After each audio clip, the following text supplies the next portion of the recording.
Wala po tayong mga hinihinging ano-ano pa man, no? Mga pakulay and everything. Ang akin lang po, masaya na po ako sa isang like at subscribe, no? Para lalo pa po. Ayan, so mabilisan lamang po to, no? Welcome back dito sa Day and Rica YouTube channel. Well, araw-arawin na natin to, no? Ang ating pong topic, of course, si BP Inday na kinita or nagpatato dito kay Apo Wangad. At ito na po inaantay ng lahat, ano po, na ang pag-anunsyo ni Congressman Rodante Marcoleta na tatakbo pong senador. O yari kayo ngayon. At panghuli po ay ito pong si kilala nyo po ba yung self-proclaimed Mr. Rice? Kapal ng mukha, ano?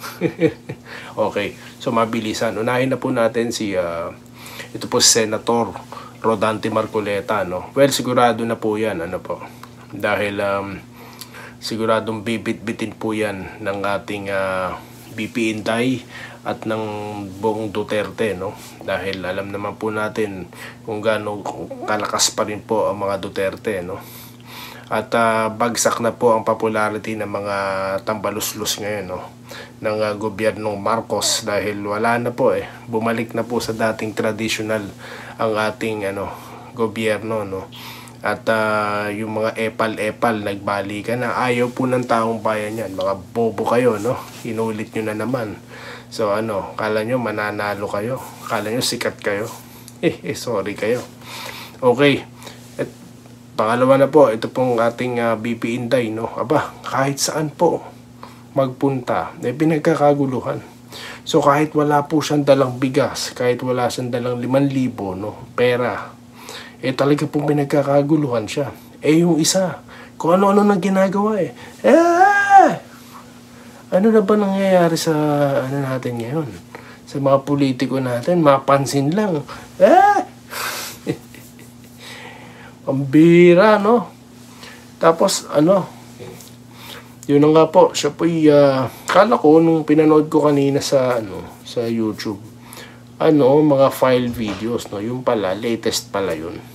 So ang ating BP Inday po gumagala, no, kung saan binibisita niya po yung ating mga kababayan, no? Mayroon pa nga pong mga bugok na congressman, no, or kung sino pa mga bugok ang nagsasabi na ang BP Inday daw po hindi interesado sa trabaho niya. Tapos may sinasabi na imbis umatin daw ng budget hearing, nag-beach daw, mga utak munggo, no? Mga utak, ewan ko ba anong tawag sa inyo, lahat na yata siguro ng mababanggit sa inyo dahil kala nyo sikat kayo. Baliktad na nangyayari. Ang simpatya ng taong bayan ay nasa Vice Presidente. Ngayon, mga gunggong, binigyan nyo na 700 million na budget ang Vice. Na hinihingi niya nga is 2 billion para mapalawak ang serbisyo ng Office of the Vice President. Kinat nyo, no? So, wala. Para sa sana yun sa mga nangangailangan. Pero, sige, bahala na. Basta ang BP Inday nagtatrabaho. At yan po ang ginagawa niya ngayon. At ang kakatuwa nga po, no, talaga pong baliwala itong mga nangyayaring ngayon, no, yung tila pagbanat sa kanya.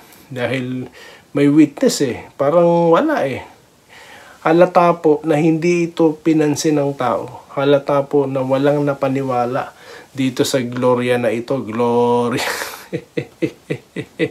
Masisira yung kantang Gloria La Bandera dito no? So effect na naman, no? So ano pang gagawin nyo? ICC na kasunod.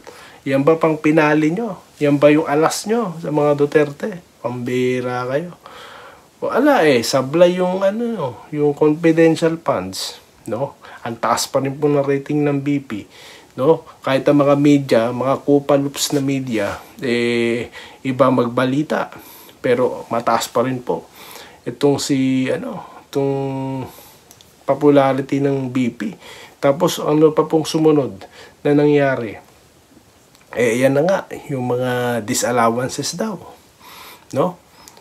Tapos yung mga iba pa pong patikos dyan sa OBP. At pangatlo, ito naman na iniimbestigahan.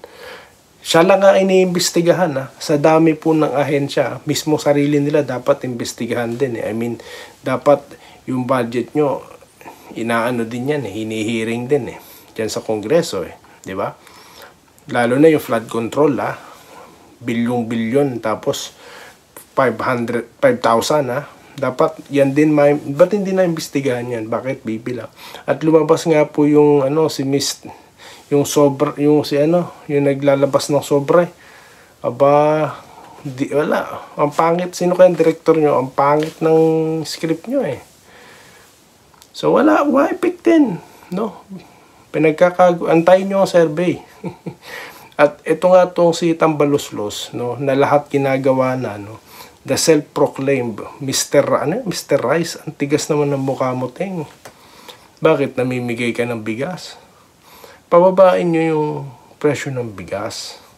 Diyan ka makikilala, eh, para ka si Mr. Palengke. Sana po ba napunta si Mr. Palengke? Eh, kahit nga senador, di na nanalo, eh. So, naghahangad ka ba na maging senador, presidente? Naku po, kahit nga yata senador, hindi ka lalabas sa sa survey, eh. Sa survey lang, ha.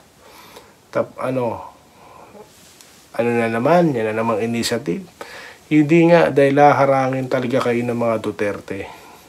Kaya tila lahat na lamang ng magagawa nyo para pabagsak yun ng Duterte, eh, ang aming obserbasyon ay gagawin nyo talaga.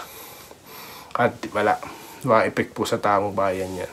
Kaya yan na po, no? Unti-unti na pong nabubuo ng DDS at ang BP Sara Duterte supporters ang mga susuportahan natin dyan sa Senado, no? At ang tatlong Duterte, yan, of course, si ex-President Duterte, si Congressman Pulong, at si Mayor Baste, ayan. And of course, yung pang-apat, idadagdag po natin once na mabuo na po natin ang ating mga balota. Ulit, sino po ba? Si, tatlong Duterte po, no? Pisahan na natin. Bato, si Go, no?